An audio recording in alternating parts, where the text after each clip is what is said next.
Students and dear parents, welcome back to my YouTube channel English Guru RS Gaur.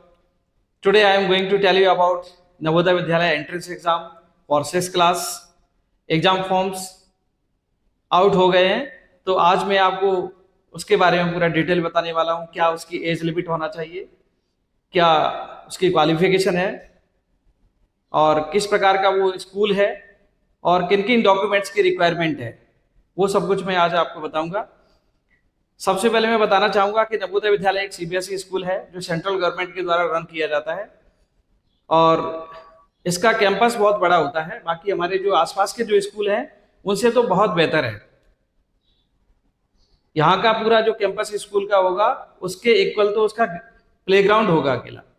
उसमें बहुत सारी facilities हैं, बच्चों को गेम्स एंड स्पोर्ट्स वगैरह उसमें ट्रेनिंग दी जाती है। फिजिकल फिटनेस के लिए तैयार किया जाता है बच्चों को, उनको पूरी ट्रेनिंग रहती है, सुबह पीटी वगैरह कराना, सब कुछ कराना।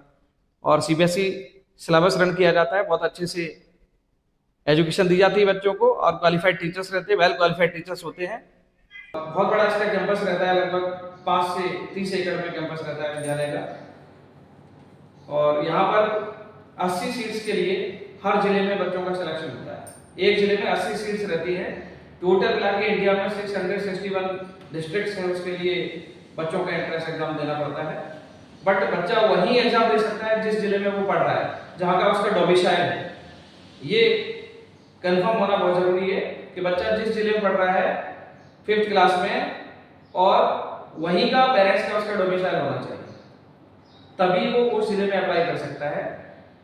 तो इसके लिए क्या एलिजिबिलिटी है वो सारा सब कुछ मैं आपको बताने वाला हूँ। और फॉर्म कब से स्टार्ट हो रहे हैं, कब एंड होगा, ये देखिए।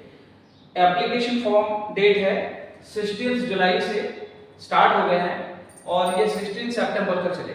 आज 17 जुलाई है, 16 जुलाई से ये स्टार्ट हो गए। 16 सितंबर इसकी लास्ट डेट है। एप्लीकेशन फीस कुछ भी नहीं रहेगी, नो फीस, कोई चार्ज नहीं लगेगा उसका। और ऑनलाइन मोड में फॉर्म फिलअप करना पड़ेगा। ऑनलाइन मोड में फिलअप होगा, किसी एमपी ऑनलाइन से आप घर से अपने मोबाइल से फॉर्म फिल कर सकते हैं। एग्जाम डेट इसकी रहेगी 18 जनवरी है एमपी एंड साउदर्न स्टेट्स के लिए। ये मध्य प्रदेश के लिए स्पेशली, क्योंकि मैं मध्य प्रदेश में कोचिंग रन कर रहा हूँ, यही का रहने वाला हूँ, तो स्पेशली मैंने एमपी का नाम लिखा हुआ है यहाँ पर। और साउदर्न स्टेट जितने हैं उनके लिए 18 जनवरी एग्जाम डेट है। और सेकंड डेट 2 फेज में एग्जाम होगा। सेकंड डेट इसकी 12 अप्रैल रखी है, उसमें नॉर्दर्न स्टेट्स के लिए, इसलिए 2 फेज है। फर्स्ट फेज में एमपी और साउदर्न स्टेट्स के लिए, सेकंड 12 अप्रैल को रहेगा नॉर्दर्न स्टेट्स के लिए। क्वालिफिकेशन स्टूडेंट की क्या होना चाहिए, 5th स्टडी होना चाहिए। बच्चा 5th क्लास में पढ़ रहा होगा तभी वो एग्जाम दे सकता है। एग्जाम देने में कोई भी दे सकता है, उसमें जो भी डेट ऑफ बर्थ है वो आना चाहिए, बट उसमें एडमिशन नहीं दिया जाएगा, तो इसलिए बच्चा 5th क्लास में स्टडी होना चाहिए। और केवल एक ही बार एग्जाम दे सकता है, इसका रिपीटेड एग्जाम नहीं दे सकता है। कि वो सोचे स्टूडेंट की मेरी एज आ रही है उसमें तो हम नेक्स्ट ईयर भी दे सकते हैं, ऐसा इसमें नहीं। और डोमिसाइल भी सेम डिस्ट्रिक्ट का और सेम स्टेट का होना चाहिए। जिस जिले में बच्चा पढ़ रहा है डोमिसाइल उसके पेरेंट्स का उसी डिस्ट्रिक्ट का होना चाहिए। और इसमें बच्चे की जो डेट ऑफ बर्थ है बिटवीन 1 मई 2013 मींस 1 मई 2013 और 31 जुलाई 2015 के बीच में होना चाहिए। 10 से 12 साल का मतलब बच्चा होगा तो वो एग्जाम दे सकता है। डेट ऑफ बर्थ आपको ध्यान रखना है 1 मई 2013 और 31 जुलाई 2015, इसके बीच में उसकी डेट ऑफ बर्थ होना चाहिए। अगर 1 मई को उसका जन्म हुआ है, 31 जुलाई को जन्म हुआ है, तो वो बच्चा भी इसमें फॉर्म भर सकता है, वो भी फॉर्म भर सकता है। रिजर्वेशन इसमें रखा गया है 75% स्टूडेंट्स का सिलेक्शन रूरल एरिया से होता है, इस ग्रामीण इलाके से। बच्चे जो ग्रामीण रूरल एरिया में पढ़ते हैं बच्चे, उनका स्कूल रूरल में है, ग्रामीण इलाके में है, तो 75% बच्चों का रिजर्वेशन एडमिशन के लिए रखा गया है रूरल के लिए। 25% है अर्बन स्टूडेंट्स के लिए, जो शहरी सिटी स्कूल्स में पढ़ रहे हैं बच्चे, उनके लिए 25% है। तो 25% बच्चे अर्बन से जाएंगे, 75% बच्चे रूरल से जाएंगे।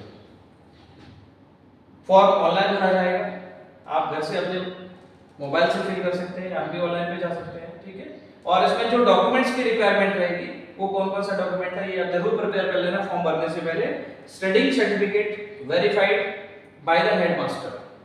जिस स्कूल में बच्चा पढ़ रहा है है ना, उस स्कूल से हेडमास्टर के द्वारा जारी किया गया स्टडी सर्टिफिकेट होना चाहिए।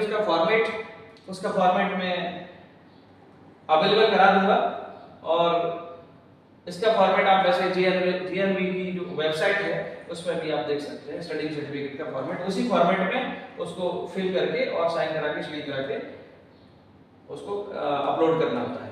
और एक पासपोर्ट साइज फोटोग्राफ होना चाहिए स्टूडेंट का, passport size photograph, signature of parents के सिग्नेचर भी उसमें अपलोड होंगे, सिग्नेचर ऑफ कैंडिडेट के सिग्नेचर अपलोड होंगे, आधार कार्ड या रेजिडेंस सर्टिफिकेट होना चाहिए। रेजिडेंस सर्टिफिकेट का मतलब ये है कि किसी डोमिसाइल है वो लग जाएगा उसमें, या फिर आधार कार्ड में जो एड्रेस रहता है वो उसमें अपलोड हो जाएगा, आधार कार्ड का नंबर उसमें अपलोड हो जाएगा। तो ये सारा सब कुछ है एग्जाम फॉर्म फिल करने के लिए। तो सारे स्टूडेंट्स को मैं कहना चाहूँगा कि नवोदय विद्यालय एक बहुत अच्छा स्कूल है और इसके बहुत अच्छे प्रोडक्ट्स निकले। मैं भी नवोदय विद्यालय पढ़ा हूँ और मेरे साथ के कलेक्टर और डॉक्टर्स, इंजीनियर्स और अच्छे रेपुटेड टीचर्स भी हैं, और स्कूल बहुत अच्छा प्रोडक्ट दे रहा है और बहुत अच्छे स्टूडेंट्स इससे निकल रहे हैं। एटमॉस्फेयर भी काफ़ी अच्छा रहता है। बाकी सभी टाइप की ट्रेनिंग वहाँ पर बच्चों को मिलती है। बच्चे अपना काम करना खुद सीख जाते हैं और सेल्फ डिपेंडेंट हो जाते हैं और लेबोरियस स्टूडेंट हो जाते हैं, सिंसियर हो जाते हैं। तो बच्चों को संस्कार भी मिलते हैं और सोसाइटी में किस प्रकार से एडजस्ट होना होता है, क्योंकि डिफरेंट एरिया से स्टूडेंट्स उसमें आते हैं, तो उसमें एडजस्ट होना भी बच्चा सीख जाता है। इसलिए नवोदय विद्यालय में अपने बच्चों का एडमिशन जरूर कराएं और उनको जरूर इस एग्जाम को दिलाएं, उनका फॉर्म फिलअप करें। Thank you, have a nice day to all.